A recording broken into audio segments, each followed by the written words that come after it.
Hi everyone, welcome to the Lover Nerds, the channel here from Yellow Jackets, and enjoy the video.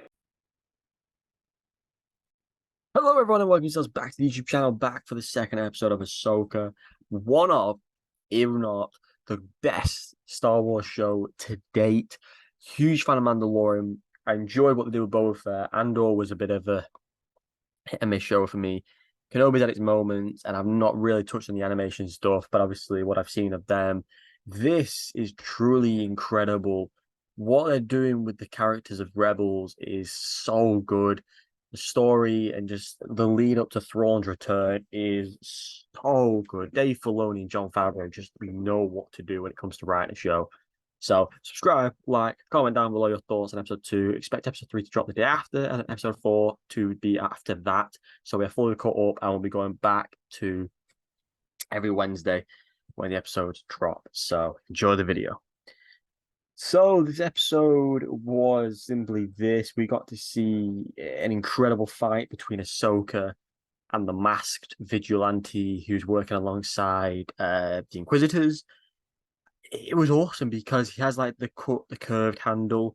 He used like one lightsaber at first, and it became this Darth Maul dual wield lightsaber style thing. It was so epic, so cool. His costume is so amazing.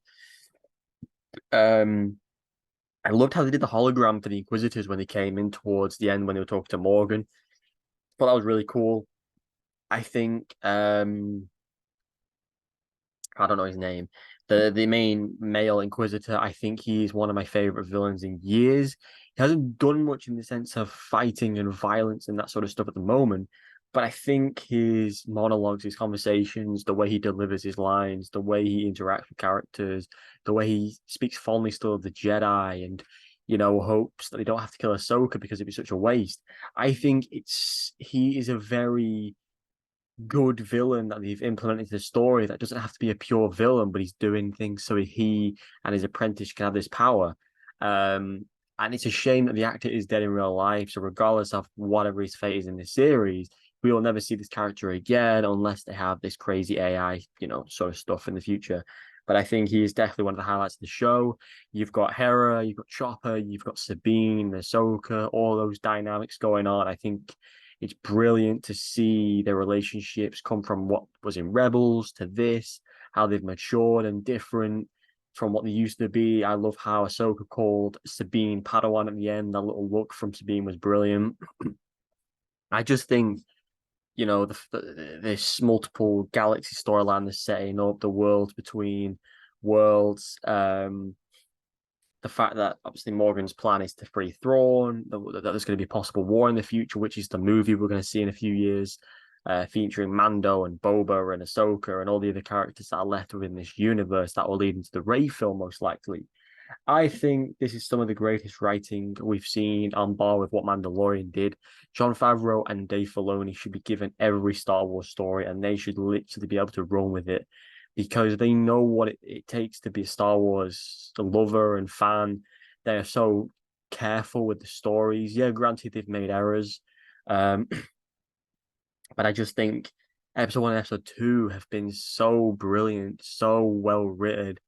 Um, I love the artwork of the Rebels family on the wall that Sabine goes to look at before reuniting with Ahsoka. I think it's cool how they keep mentioning Ezra and every now and again, how obviously Sabine's lightsaber belonged to Ezra. Some of the relationships and the conversations the characters have in this episode is really cool. I think Rosario Dawson, like I said in the first episode, is one of the greatest casting in Star Wars history. Um, I didn't say that, but I said she was a good character and good actor, and she really has made Ahsoka Tano one of the most beloved characters in Star Wars lore, on top of what the original voice actress did in the Clone Wars.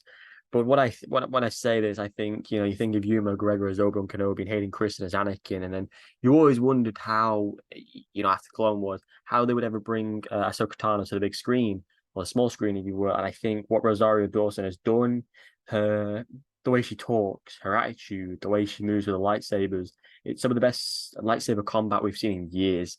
Because you saw how poor it was in the sequel trilogy. It looked like they never knew how to hold a lightsaber. But I think they have studied the prequels, they've studied the Clone Wars, they know what is to be expected from a Jedi fight and the movement and the choreograph. It's filmed it's filmed so brilliantly. The space scene with Hera chasing down the hyperdrive that obviously they need to get to Thrawn was really cool. I love the comedy between Hera and Chopper. The thing is, this show has not put a foot wrong yet. I can't see it putting a foot wrong. Truly incredible, truly amazing to see Star Wars back on top, because for me, Marvel and Star Wars were drifting into a direction that it didn't feel like there was ever coming back. Mandalorian season 3 felt flat in places. Andor was a bit iffy, and Kenobi was just, again, iffy in times. They all have their moments, but Ahsoka has started off massive. And I'm really looking forward to talking about episode 3 and 4. So do check out those when I do drop them. Check out the previous episode. Hope you're excited for the future of Ahsoka and Star Wars. Really looking forward to seeing when Thrawn comes into it. My prediction will be episode 5 or episode 6, maybe towards the end. It could be one of the final episodes, but I can't see them getting 9 episodes of a series and Thrawn appearing that late. Or if he appears too early, it's going to be like, how do we not kill him off in that time, So you guys can let me know down below in the comments your thoughts on Ahsoka episode 2. Hope you're enjoying the series as much as I am. And I'll see you in the next one. Goodbye.